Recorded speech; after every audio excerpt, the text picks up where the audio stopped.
আসসালামু আলাইকুম viewers, welcome to my channel. আমি কাউসার আনিপুর সব সময় পারফেক্ট এবং সহজ রেসিপিতে আপনাদের সামনে উপস্থাপন করার চেষ্টা করি যে কোনো খাবার।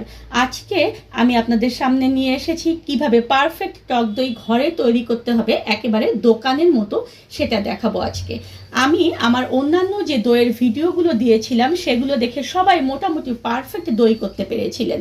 আজকে আমাকে রিকোয়েস্ট ছিল যে শুধুমাত্র টক দই যেন আমি কিভাবে তৈরি করতে হয় সেটা আপনাদেরকে দেখিয়ে দেই।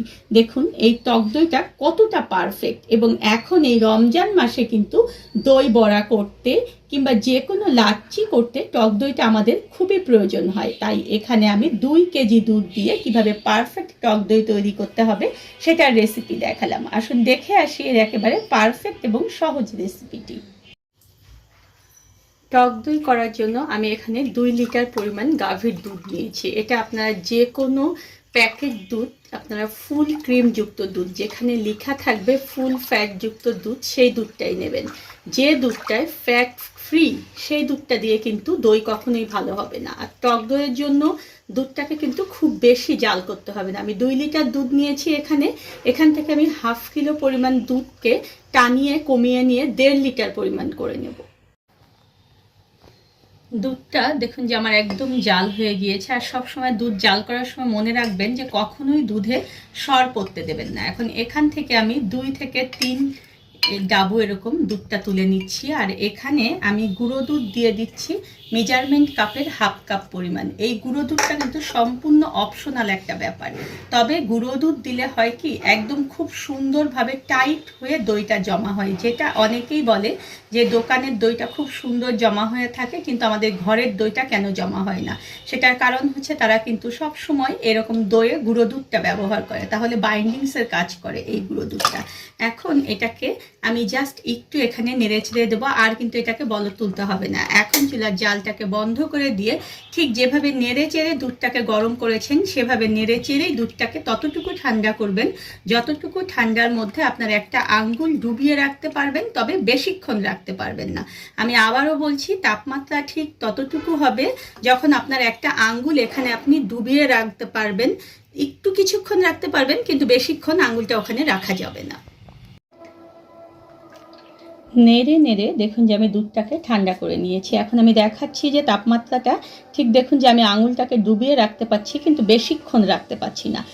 ঠিক এরকম একটা তাপমাত্রা আপনাদেরকে হতে হবে। এখন মেজারমেন্ট কাপের যে 1 টেবিল চামচ রয়েছে সেই টেবিল চামচ দিয়ে 5 টেবিল চামচ টক দই আমি এখানে পানি ঝরাতে রেখেছিলাম। দেখুন কতগুলো পানি ঝরেছে। এই পানিটা না ঝরালে আপনাদের দইটা ভাঙার পরে অনেক পানি বের হবে।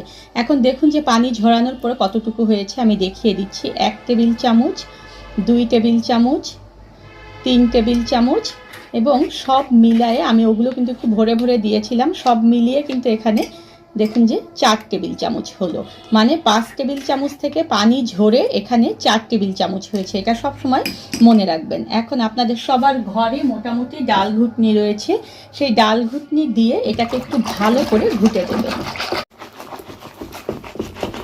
দেখুন একদম ভালো করে ঘুটে দিয়েছে, আর দেখুন যে কতটা ফেনা সৃষ্টি হয়েছে। এই ফেনাটাই হচ্ছে উপরে যে সর পড়বে সেই সরটা পড়তে সাহায্য করবে।